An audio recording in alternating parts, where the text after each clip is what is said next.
Pernah nggak sih pas lagi ngoding bikin satu objek, parameternya nambah terus sampai pusing sendiri. Nah, hari ini kita bakal bahas solusinya yang super elegan, builder pattern. Oke, kita mulai dari masalah yang kayaknya semua developer pernah ngalamin deh. Konstruktor yang panjangnya udah kayak struk belanja bulanan. Bayangin aja, kita mau bikin pizza. Ada ukurannya, jenis adonannya, toppingnya bisa puluhan. Kalau semua ini dijejelin ke satu konstruktor, hasilnya kode yang berantakan dan gampang banget salah. Nah, ini dia nih peta perjalanan kita. Kita bakal mulai dari masalahnya dulu, terus kita bedah solusinya, yaitu si builder pattern. Habis itu kita lihat untungnya apa aja, ada trik-trik canggihnya, contoh di dunia nyata, dan pastinya kapan sih waktu yang pas buat pakai pattern ini? Oke, kita masuk ke bagian pertama. Mari kita bedah lebih dalam lagi masalah utamanya. Konstruktor yang parameternya bejibun, apalagi kalau banyak yang sifatnya opsional. Ini nih biang keroknya. Di dunia coding, kondisi kayak gini tuh ada namanya loh, telescoping constructor. Jadi, kita bikin konstruktor pertama, isinya 2 parameter. Terus butuh lagi, bikin lagi yang isinya 3. Butuh lagi, bikin lagi yang 4. Gitu terus, lama-lama jadi kayak teleskop yang ditarik panjang. Hasilnya, kode jadi susah banget dibaca dan di-maintain. Nah, disinilah si builder pattern ini datang jadi pahlawan. Idenya tuh simple banget. Daripada semua bahan pizza kita lempar barengan ke oven, gimana kalau kita rakit satu persatu? Kita siapin adonannya dulu, terus olesin sausnya, tabur keju, baru deh pilih toppingnya. Jauh lebih terkontrol kan? Coba deh lihat bedanya, kelihatan banget. Di sebelah kiri, kode kita udah kayak benang kusut. Parameternya panjang, posisinya bisa ketuker, pusing bacanya. Nah, lihat yang kanan. Pakai builder, kodenya jadi kayak resep masakan yang jelas. Setiap langkahnya bisa kita baca kayak kalimat biasa. Set ukurannya jadi large, set adonannya jadi tipis, tambahin topping keju. Jauh lebih rapi dan yang paling penting, anti salah-salah klub. Rahasia di balik keajaiban ini namanya method chaining yang pakai operator titik itu. Jadi gini, setiap kali kita panggil method kayak .sizeLarge, method itu nge-return si buildernya sendiri. Makanya kita bisa langsung sambung lagi dengan .crossFin, sambung lagi dan seterusnya. Persis kayak nyusun rantai, satu nyambung ke yang lain. Eits, tapi ada yang lebih keren lagi. Di beberapa bahasa, contohnya Dart, ada trik namanya operator cascade atau titik 2. Dengan ini, kita bahkan nggak perlu setiap metode itu return this.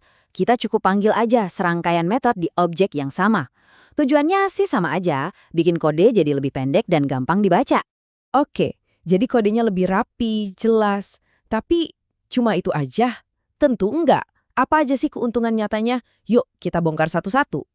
Ini dia nih keuntungan-keuntungan utamanya ya. Pertama, keterbacaan. Kode kita jadi bisa dibaca kayak cerita, jelas banget alurnya. Kedua, immutability. Objek yang udah jadi itu final, nggak bisa diubah-ubah lagi, jadi lebih aman dari bug aneh-aneh. Ketiga, validasi. Kita bisa taruh semua aturan di satu tempat, jadi kita yakin objek yang dibuat itu pasti valid. Dan terakhir, fleksibilitas. Mau bikin variasi objek yang beda-beda, gampang banget, gak perlu pusing. Oke, sekarang kita naik level yuk. Kalau dasarnya udah oke, ada beberapa teknik lanjutan nih yang bisa bikin builder kita jadi makin sakti. Anggap aja ini kayak power up. Ada yang namanya validation builder. Ini tugasnya jadi quality control, mastiin pizza kita nggak pakai topping aneh misalnya. Terus ada generic builder. Ini kayak cetakan kue serbaguna. Kita bikin satu cetakan, builder, bisa dipakai buat bikin macam-macam objek. Dan yang terakhir, director pattern. Nah, ini kayak chef utamanya yang udah punya resep paten. Misal resep margherita atau pepperoni fish. Director pattern ini persis kayak kita pesan menu paket combo di restoran. Daripada kita pusing milih satu-satu, kita tinggal bilang, "Mas, paket A1." Nah, si director ini yang tahu persis isi paket A itu apa aja. Jadinya, kode utama kita jadi super bersih, karena semua kerumitan bikin objeknya udah diurusin sama si director. Iya, tapi kan kerjaan kita nggak bikin pizza terus ya. Oke, biar lebih kebayang, yuk kita lihat contoh-contoh di dunia nyata di mana builder pattern ini benar-benar kepake banget. Contoh paling klasik, bikin email. Coba bayangin, ada field to, from, subject, terus ada yang opsional kayak CC, BCC, attachment. Nah, pakai builder, kita tinggal panggil aja metode yang kita perlu. Kodenya jadi deskriptif banget, kayak kita lagi ngomong, kirim ke Subjeknya, lampirkan file ini. Rapi. Sama juga kayak bikin HTTP request. Kita butuh URL, butuh metodenya, entah itu get atau post, kadang butuh header khusus, kadang butuh body. Pakai Builder, kita bisa ngerakit request ini langkah demi langkah. Ini ngebantu banget biar kodenya gampang dimengerti. Dan yang penting, gampang didebug kalau ada masalah. Tapi penting buat diingat ya, builder pattern ini alat yang canggih, tapi bukan silver bullet buat semua masalah. Jadi pertanyaannya, kapan kita cukup pakai konstruktor biasa dan kapan kita harus keluarin jurus builder pattern? Nah, tabel ini bisa jadi contekan cepat buat kita. Patokan gampangnya gini aja, kalau parameter cuma 3 atau kurang, konstruktor biasa mungkin udah cukup. Tapi, begitu parameternya udah 4 atau lebih, apalagi ada field optional, percayalah, builder pattern ini bakal jadi penyelamat kewarasan kita. Kode jadi jauh lebih gampang diurus di kemudian hari. Oke, sebagai penutup, mari kita rangkum beberapa praktik terbaiknya. 1. Pakai builder buat objek yang kompleks. 2. Kunci konstruktor utamanya bikin jadi private biar semua orang terpaksa lewat builder. Ini cara yang bagus.